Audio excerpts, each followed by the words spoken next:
Kia ora, g'day, welcome back. Here with some more Q&A. This is based on some conversations that I've had with individuals, as well as a list of questions that I still haven't gotten through yet. But I appreciate the questions. I will keep chipping away at those, but there's a fair bit of work on at the moment. So anyway, this first one, the question was around what is the ideal body fat percentage before I go on to selection? Man, hey, listen, I don't know. That's the answer. Everybody's different. I would personally, my recommendation to this individual and to anybody that might be thinking or having the same question, do not waste your time worrying about what body fat percentage you should be at before you go on to selection for the special air service. If you are spending time, effort, and energy researching and weighing yourself and measuring yourself in terms of what your body fat percentage is before you go on to selection, my personal humble opinion, take it for what it's worth, you are wasting your time. So don't do that. Like, train hard, suffer, put in the work, make sure you don't try not to injure yourself, manage your injuries or any little niggles as best you can, but go through that process and suffer, and then eat what you feel like. Like, eat what you feel like to fuel you, to recover, to help you, to make you feel good. If eating some ice cream after trashing yourself, or not so much trashing yourself, but training hard and putting in the work makes you feel better at the end of the day, bloody eat some ice cream. If you want to eat some chocolate, if you want to have takeaway fish and chips or fish or Chinese or burgers, whatever, or you just want to have good home-cooked, hearty meals, eat what makes you feel good. Stop worrying about your body fat percentage. Anyway, I'll leave that one there. Vane, how much running do I need to do, or do you need to do prior to selection to help with your preparation? It's like, man, you need to run as much as you need to in order to comfortably pass the running elements of your selection course. Okay, so NZ, your 2.4 in the hares and hounds. Run enough, simulating that type of running so that you can cover that distance within the timeframes that are allocated. Australia, 2.4, 3.2. Run enough with the equipment and items as you will be required to do when you're performing that exercise so that you meet the timings and the requirements. Running marathons, or a marathon, or running a 10 clicker, 15 clicker 2-3 times a week, yeah, there's probably some help and benefit in that. Don't get me wrong, like there likely is. There was a guy on the Australian selection, marathon runner, also, like, I think he might have been Italian heritage. Apologies if I got that wrong, bro. But his name is Max Mozzo. Well, that's the name that I remember anyway. He was a machine. He was blitzing everything. Lean as, fit as, could carry a heavy pack, could run blinking like the wind, and for long periods of time. So clearly there's some benefit in being able to run long distances, right? But if you're not built for, or you don't really have that desire for the long distance running in preparation for selection for a number of reasons, maybe you're just a bit heavier, maybe the jarring and the impact isn't too kind on your ankles, knees, whatever, your back, whatever, then like my experience, you don't have to, because I'm definitely not a marathon runner, and I was not out there running marathons every other week or every week or whatever. So, and I wasn't running long 10, 15, 20 kilometer runs. To me, that's a long run anyway. So just make sure that you are meeting the requirements. Do enough running that you can comfortably meet those requirements is what I would share about that. Supplements keeps coming up, even though I've done and I get it. My thumbnails aren't great. My packaging of the stuff in my videos is bloody rubbish. I get it. I know. And this one's going to be no different. I just don't spend a lot of time in trying to, every now and then, like I do try to put some time into a thumbnail, but they're sort of few and far between, So this one here is around the supplements piece again, which has come up. I've spoken about that and answered some questions around that. Do I take supplements? Blah, blah, blah. What are they? Like, I don't take any. I can't be bothered. I've spoken into that. So my thoughts around this, when this question's come up again, what supplements would you recommend? Should I be taking fish oil? Should I be taking magnesium? Should I be taking creatine? Like, you should take and do whatever it is that you feel you need to do. I didn't take any of that stuff. I don't take any of that stuff today. But there are people that swear by all of that sort of stuff, and good for them. Like they are clearly practitioners or users of those items. And if it works for them and they feel the benefits and they feel that it would help others, then awesome. Like that's why they're sharing it. I just am answering your questions honestly in and around supplements. I don't take any, and I can't be bothered looking into the use of it, then having a schedule that causes me to have to lock that in and make sure that I've taken this and taken that. And this question is in and around supplement use prior to selection to help performance. Here's what I'll say, man. Selection does not care about your supplements once you're in it. You are not going to have access to any supplements whilst you're on selection.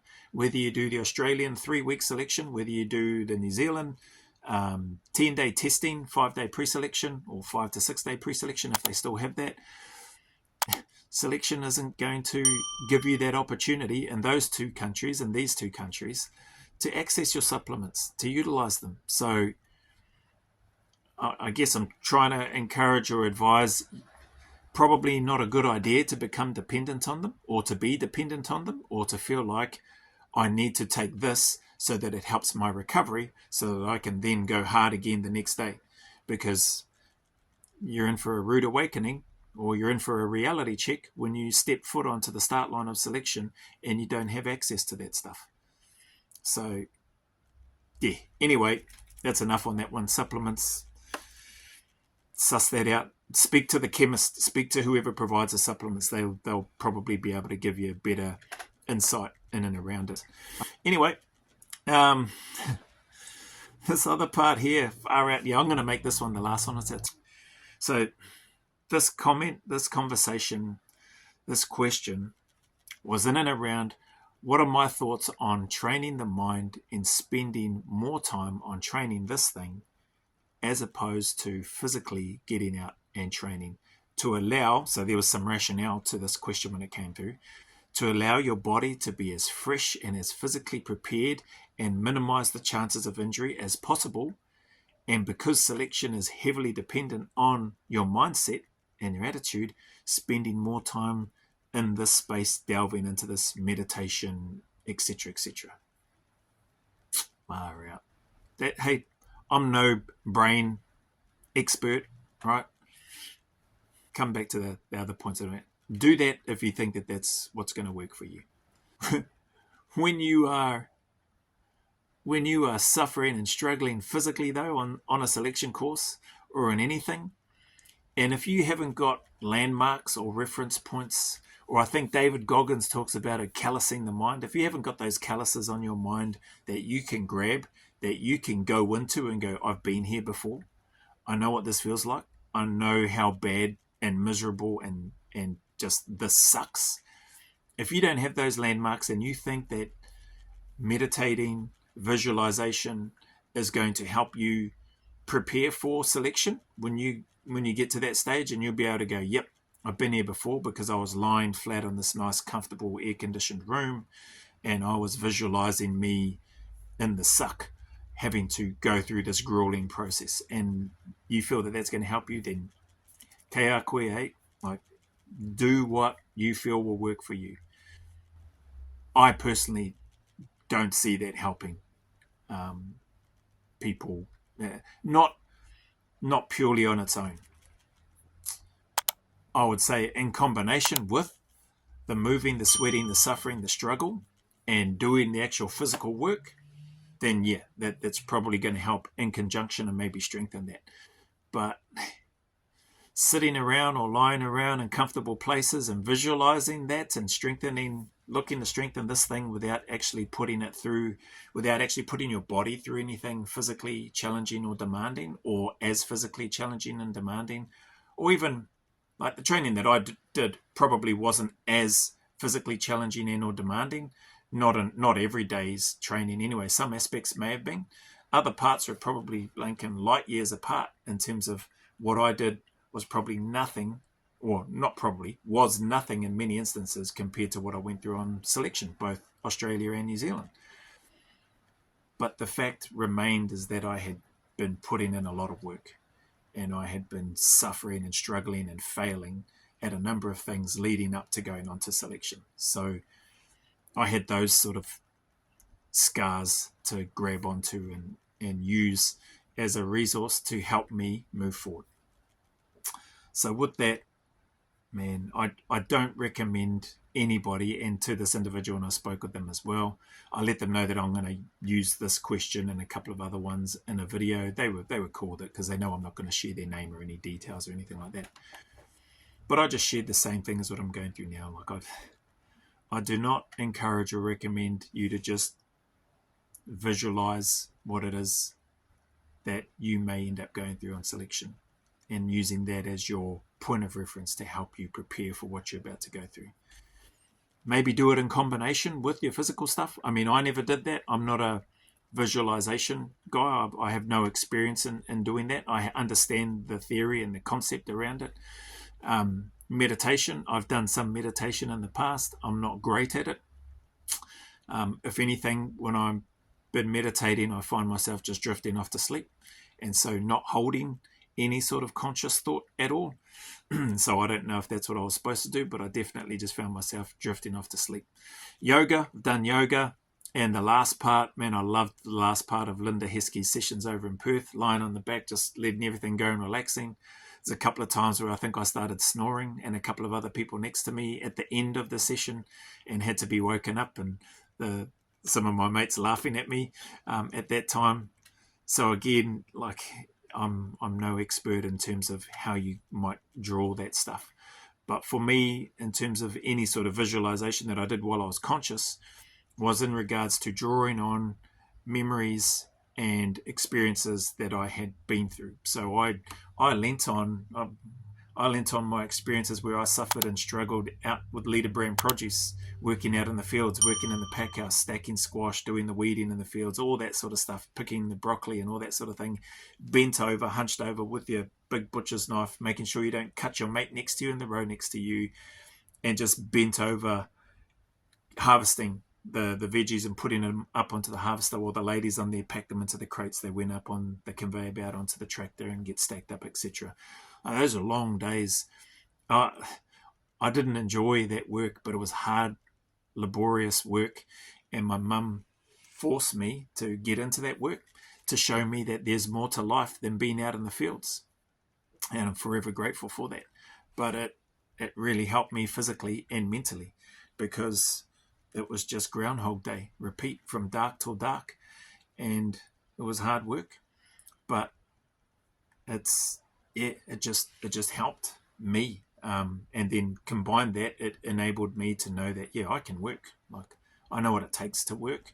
Well, I felt like I had a good understanding of what it takes to work, and that when push comes to shove, like, I can get in there and do that, and I can stay in that miserable position or that boring and repetitive state for as long as it takes until I get the job done. That's what I felt anyway. So, on that, that's where my mind went to grab bits and pieces of reference points to help me through the selection. Again, I don't encourage you to just use meditation and visualization to train this thing to help prepare you for a very physically demanding process if you're going on selection. So anyway, I sincerely appreciate the questions. I sincerely appreciate the interaction and the communication, the connection with those that I've been fortunate and privileged to meet with. And grateful for their feedback in terms of, at least it's been helpful to them. Also grateful for some of those that I've met with fairly recently who have shared that some of the videos that have gone up had actually answered a whole bunch of their questions prior to the connection with them in the one-to-one video call. So that's been good as well. And then hopefully the intent of these, hopefully it does the same thing again, to give people a bit of a heads up. There is a big list on here I'm not going to carry on anymore. But appreciate your time if you stuck around this long. Thank you for your input, your encouragement, your experiences as well, your knowledge that you share. There's a number of you that have significant amount of knowledge and experience by the sounds of things, and from what I read, not only life experience but also military experience. And it's cool to read and see your comments and your input, not only for me, for my benefit, but also for others that may come along this channel and that may take some time to read the comments. Your stuff definitely resonates, not only with me, but with them as well. So thank you very much. As always, anybody going through any difficulties, hard times, challenges, heartache, I just encourage you to keep turning up, keep staying in the fight, no matter how miserable and lonely it may seem and feel. And no doubt is at times. Just know that you're not alone.